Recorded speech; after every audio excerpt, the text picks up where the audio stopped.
Thank you for staying with us. President Bola Tinubu says perpetrators of the Plateau State attack must be smoked out of their hiding place. Now, the killing of over 100 locals by suspected herd militiamen on Christmas Eve in some communities in Plateau State has continued to attract attention both within and outside the country. In a statement by his special advisor to the President of Media Publicity, Ejeh, President Tinubu directed security agencies to search every nook and cranny of the zone and apprehend the culprits. Well, joining us in the studio to discuss more on this development is security consultant Darlington Umo. Good morning. Thank you for joining us. Thank you. Good morning once again. And as usual, not a happy one. Absolutely. At a time of celebration. Right. Well, joining us via Zoom from Jos, a security expert, conflict mediator, and peace advocate, Melvin Ejeh. Melvin, good morning, and thank you for joining us. Thank you for having me. Let me begin with you, Melvin. This matter keeps reoccurring in certain areas of Jos, Plateau State, and one of it is Mangu. There are concerns with regards to security presence, what is being done. We've seen divergent reactions to this. Even Amnesty International has spoken to this matter, calling it a security lapse. But you are on the ground. You know what's happening with regards to security presence in that region. Perhaps you begin by telling us what the security situation there was like before the attack that we saw recently. Good morning, Nigerians, and good morning, everyone. Let me once again condole with the government and people of Plateau State. Let me condole with the Federal Republic of Nigeria. I'm very sad this morning because it's actually a moment of grief for us at the time Nigeria is celebrating Christmas. Very, very sad. If you were there yesterday at Pocos, it was a very serious emotional moment. I wept, and a lot of persons wept for right of the people in Bokos. The attack is so mindless, it's barbaric, it's uncalled for, and was unprovoked at this point in time. My point is that between now and December 24th, there was no reason for that attack. There was no provocation whatsoever. There was no justification whatsoever by these mindless criminal headsmen who entered into communities and killed people in the street, including women and children. Toddlers of 3-4 months were killed and hacked to death for no offense of theirs. This is very sad. It's very funny when people tend to blame security agencies as a very slight provocation, instead of encouraging them to do more. We are on ground. We go to the field. We are actually in the community on a daily basis. We are following the security agencies. We are following the community. The issues lies with criminality and the community. It lies with the community. The community must come together to work with the security agencies. Until we trust our security agencies, we won't get this result. They are not magicians. They can't be everywhere. There is no security lapses as long as this crisis is concerned. I can say this without fear of contradiction. The security people were on top of that, especially the commander of Operation Safe Haven and his team. They were up and doing, and they were on top of their game. It doesn't matter what anybody thinks, but that is the reality on ground. If you go to these terrains, it's a terrain where you cannot access within 15, 10, 20 minutes. The response time can be faster. But the Northern Elders Forum mentioned that the security agencies received about 36 distress calls 48 hours before this attack, and that nothing was seen to have been done to avert it. Are you saying that they are wrong? Are they not part of the persons in the community? Let me clear that they are not in the community. I don't know where they got this information from. But when people get vague distress call, I don't know what they want the security agents to do. For instance, the call can just come in. They are planning to attack Mangu. Where in Mangu? There's no specific. There's no mention to location. There's no mention to route. There's no mention to the people that are coming to attack. Somebody can just call and say they are planning to attack. Were you privy to those calls? Were you privy to hear these calls that were made? I am not privy to those calls, but I'm privy to some of the information we normally get. Because when people say they pack the information, these are the kind of information we are used to getting. People don't give specific.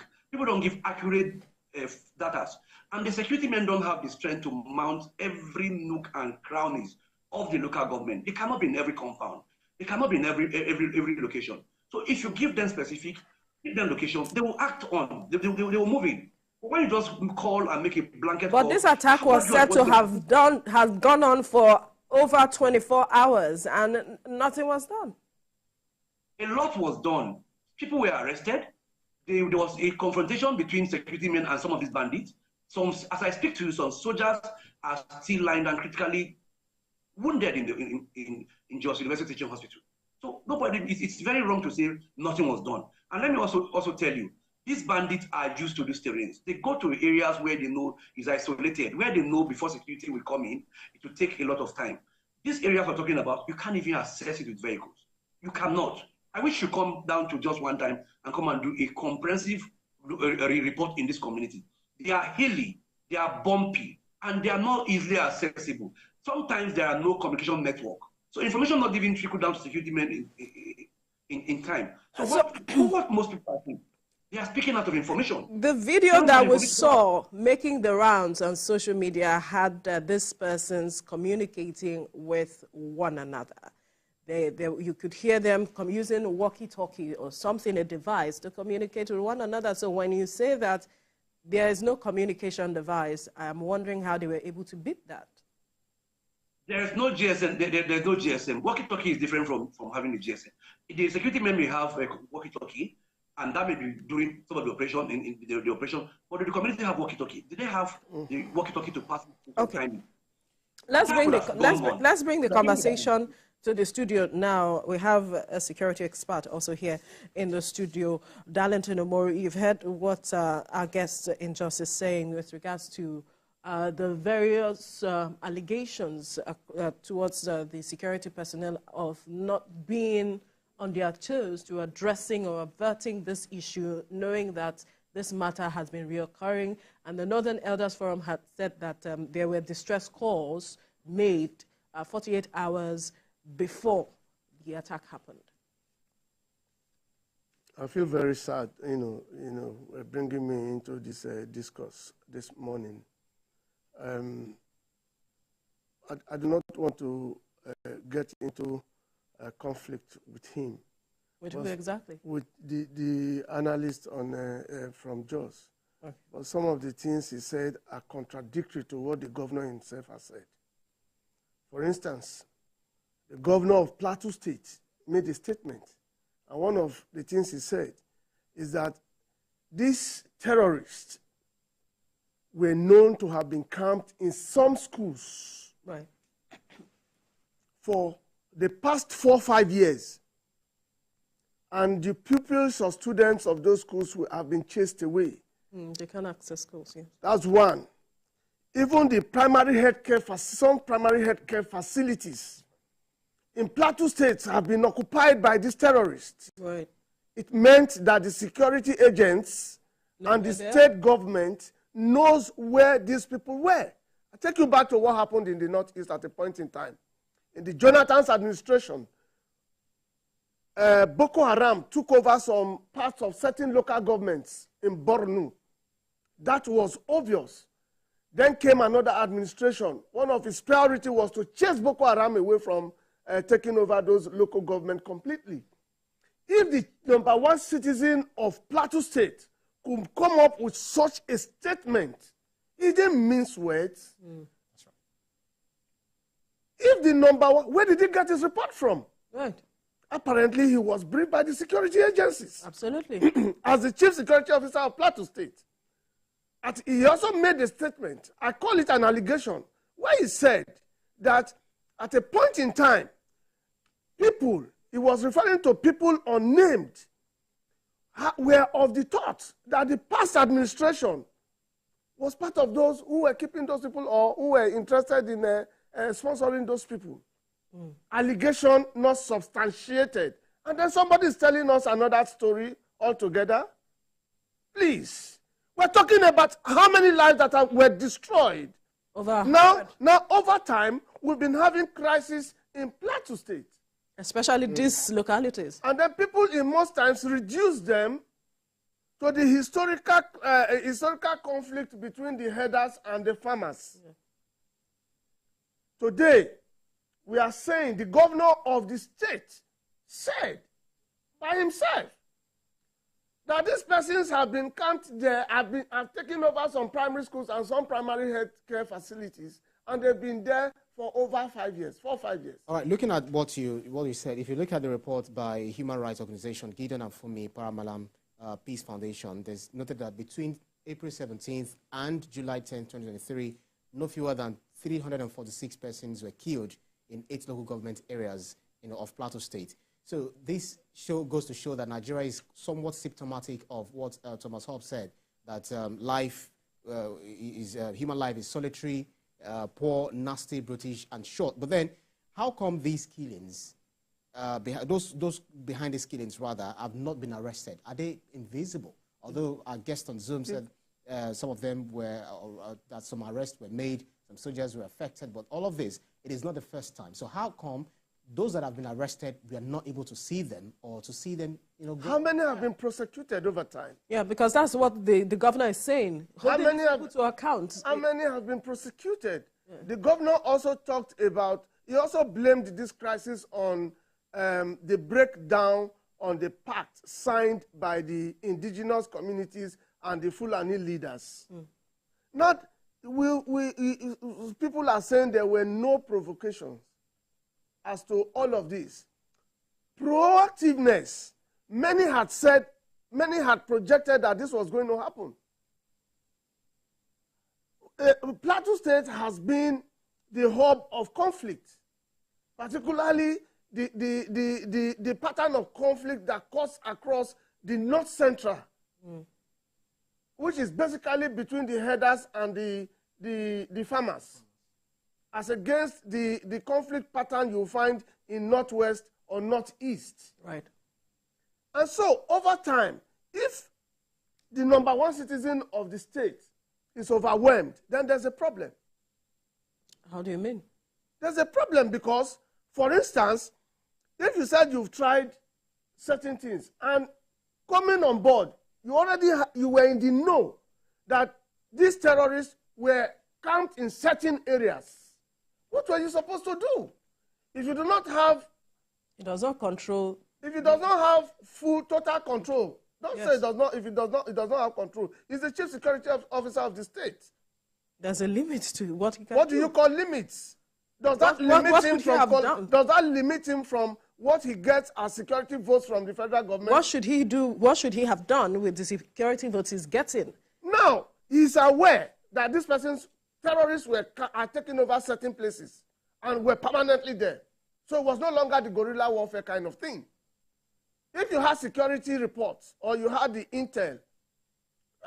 intelligence report that these people were camped in these places, what were you supposed to do? Corroborate with the security agencies and the military and find a way of doing whatever you needed to do, either move them out of that place or police their movement.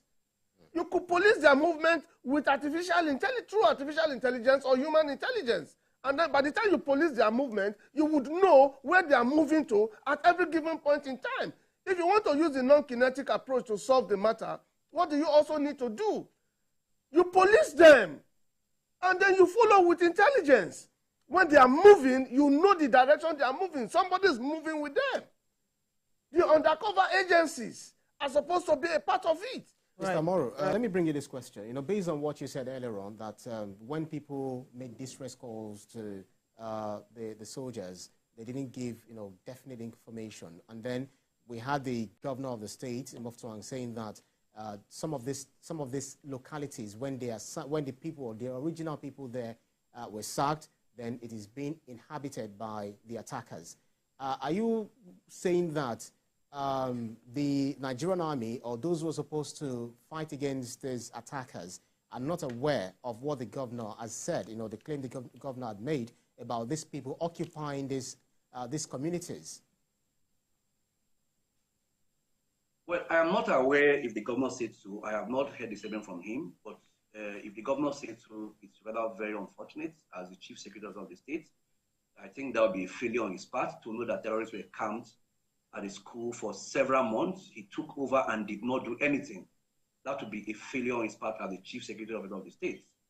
But the Governor Mufan that I know is a very coordinated governor. He's someone who is very organized. I do not agree that he meant what is being carried out. Let me make reference to a statement that they made yesterday, that he made some days ago. He rebuked it yesterday at Focus, where he made reference to the former federal government and not this federal government. So I'm sure this is one of them. I am not aware that terrorists have been camped in any school on the Plateau. Like I said, I am on ground. I'm not speaking from any part of the country. I'm speaking from Plateau. I'm speaking from the terrain. I am also speaking from the field here on the Plateau. I am not aware. And if anything of such need to happen, what did the state government do? Who did they inform about the location of these terrorists? Where are the correspondences they wrote to the security agencies and they did not act? What time did they share this intelligence and they did not act? These are the questions we should be asking, because I do not agree that terrorists were camped and they told the Operation Safe Haven or the Nigerian police force or the DSF and they did not act. That is not possible. The kind of commander we have, the GOC we have on the Plateau here, he moves at night. He leads operation himself. So if you give him such information, consider it done. We have very serious-minded security chiefs on the Plateau, and we are confident with that. It looks like you are privy to sorry to pause. It looks like you're privy to some information that we are actually, seeking to know. Could you confirm to us how much of these attackers were being able to be arrested by the Nigerian army or the Nigerian police? If you know, if you have the numbers. Let me give you a background. The last mango crisis that happened over a month, 2 months ago, Google your phone right where you are seated. Google Operation Safe Haven made arrest. More than 30, 40 arrests were made from the different groups with arms and ammunition. More than 20 terrorists were neutralized. They were paraded. They were paraded on national television. They were paraded on social media. They were paraded on news. So I wonder why Nigerians always say they don't make arrests. Are not made. Arrests are being made by Major General Ejeh Bakar. His team are making arrests on a daily basis, including this attack. Arrests have been made. But I'm not, for because of security information, I'm not going to disclose the numbers now because some people are still on the trail of some people. But so far so good. Arrests have been made. It's interesting because the same governor said that why this matter has festered is because there's no accountability, so to speak. We're not seeing the level of accountability, the political will to bring these persons to book. He said that. That was his statement. So if you are saying all of this, are you saying the government, the governor is working in isolation and the military is also working in isolation at cross purposes and nobody is sharing information? That would be interesting to know. I am not the governor, but let me clearly state what he meant by his statement, because he repeated that at the IDP camp yesterday. The governor was making reference to the former federal government and former state government. The governor made it very clear that the former government did not act. They didn't bring people to book, and that's why we have reoccurrence. But since he came in, and this commander came in, and this new set of service chiefs came in, there have been accountability. People have been arrested. People have been charged to court. Recently, they paraded people who have arms, who were caught with several arms, several sophisticated arms from this locality. So I don't understand why they say there's no accountability. It's not the responsibility of the STF to try people. It is the State Minister of Justice and the Nigerian police. So if they arrested suspect and hand over to the appropriate agency and not prosecute them, so tell us now, where are we with the persons that have been arrested? Have they been taken to court? Have they been tried? What is the situation? For the previous mango crisis, those persons have been taken to court. They have been handed over to the appropriate authority, and some of them are actually facing trial as I speak now. On this crisis, the people that have been arrested are still in custody and investigation is still going on. I can confirm that to you.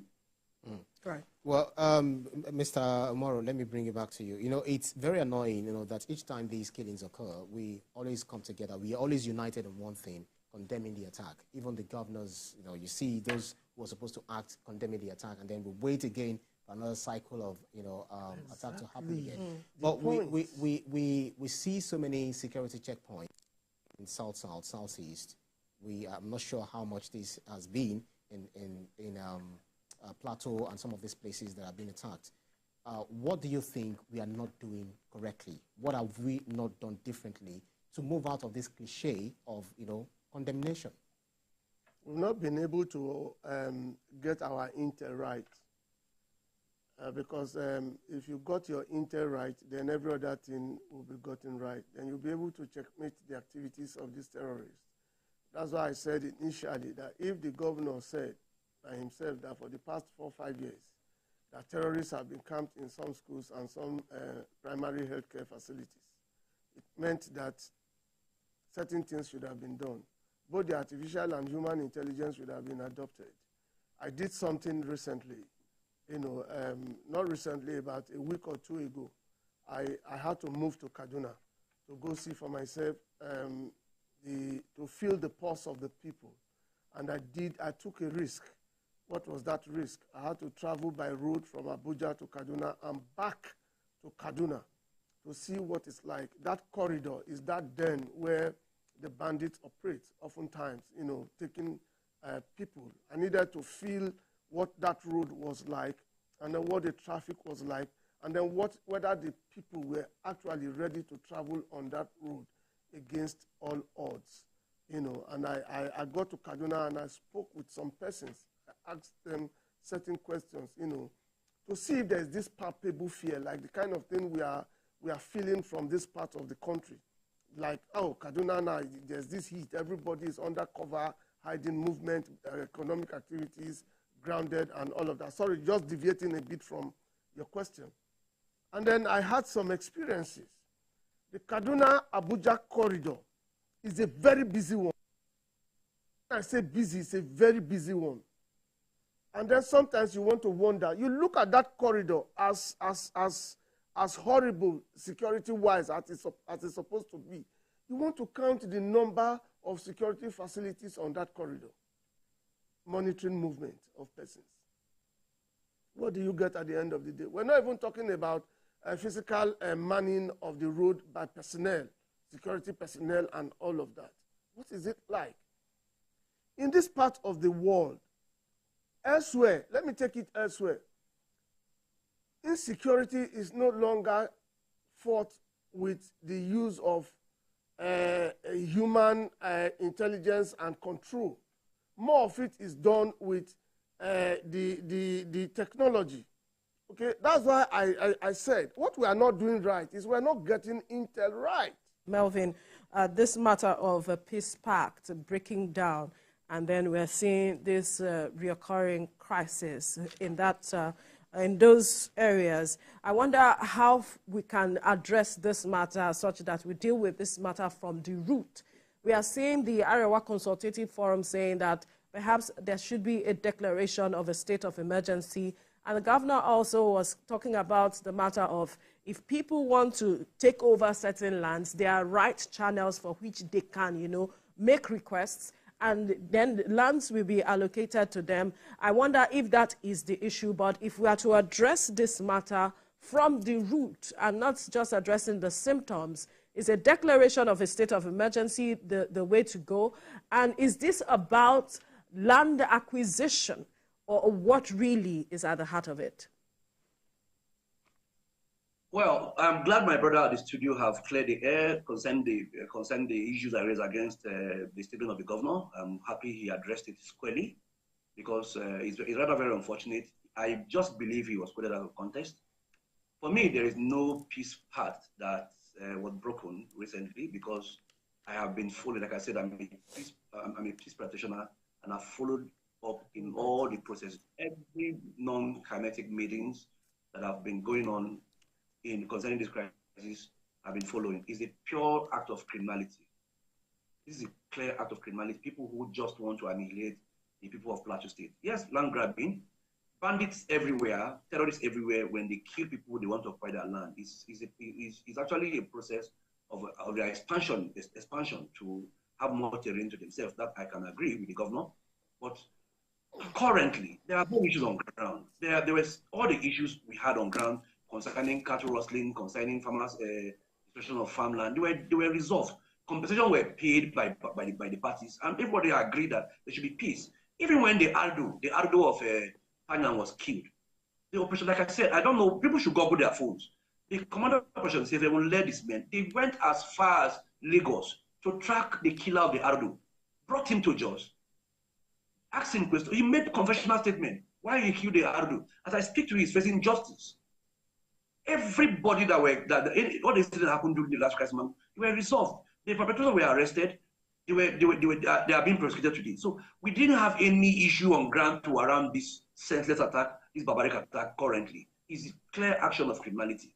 And I think we must rise up again together as a community to solve this problem. The best way to resolve this crisis, we must begin to trust our security agencies and share information with them. By the time we continue to look at them as our enemy, of course they are not. One of the issues we have is politicians, my dear. Let me be very honest with you. Is politicians want to play to the gallery. They want to impress their people. So the safer corridor for them is to wake up and blame security agencies. When, as a matter of fact, they are the one that ignites about this conflict. We should all drop. I love the governor yesterday, where he called the former governor, called Joshua Dari, and called every stakeholder across party line. They sat together. That's the sure way to resolve this crisis. We must begin to tell ourselves the truth and the truth alone. So you're invariably saying that there are those who are sponsoring this crisis. Very well, very well. The assailants cannot operate alone. They can't operate in isolation. Some of the weapons they use, they can't even buy them. So there are sponsors of this conflict. There are crisis merchants who are out making money from this crisis on a daily basis. I think the security agents are on the trail of them. They are going to identify very soon and brought to book. Well, Mr. Omoru, we cannot do the same thing and expect these different results. Clearly it's essential that, we have entirely different approach to resolving this crisis, once and for all, because we can't keep watching the home of peace and tourism into a killing field. What exactly would you advise that is done? Because I know that we talked about, when we were talking about late Akeredolu, we said how a champion Amotekun and all of that. Should this not bring to the fore community policing to ensure that states are able to handle security affairs squarely? Forgive me, I'm not in support of community policing at this point in time of our democracy. Why? Simple. Community policing at the end of the day may not achieve the exact or primary result for putting community policing in place. Now, when you have community policing that the state apparatus will be in charge of, you can be very sure, like he said something about the politicians now. Using it to their own advantage? Yes. If they use it to which one is better? Using them politically for election season and securing the life of people? Would they allow them to do their jobs? At the end of the day, politicians have enemies everywhere. They are enemies to themselves and they are enemies to the others. You see somebody come take over power, somebody is voted into power. By all means, the winner takes it all in Nigeria. And then everybody wants to do everything to win the election by all means. And one of the reasons we have this proliferation of small arms and light weapons so much in our society, part of it is the contribution of what the politicians have also added to the societies. Right. I mean, some persons talks. You've seen talks arrested, and they will tell you that the third security agency, they make confessional statements that they were armed by politicians. Okay. We are not done with those ones here. This is even illegal. The non-state actors bearing arms illegally, and then you are talking about when you now legalize it. Our time is up. Our time is not up. Time for the program is up. No, but the truth is, finally. I think the governor should work with the president. Otherwise, a state of emergency should be declared. Which Arewa Consultative Forum is calling for, that a state of emergency should be declared. But gentlemen, we must thank you for your contribution on the program so far. We must thank you, conflict mediator and peace advocate, as well as security expert Melvin Ejeh, for your time, and security consultant Tinubu. Must thank you as well for your time on the program. Thank you. Pleasure.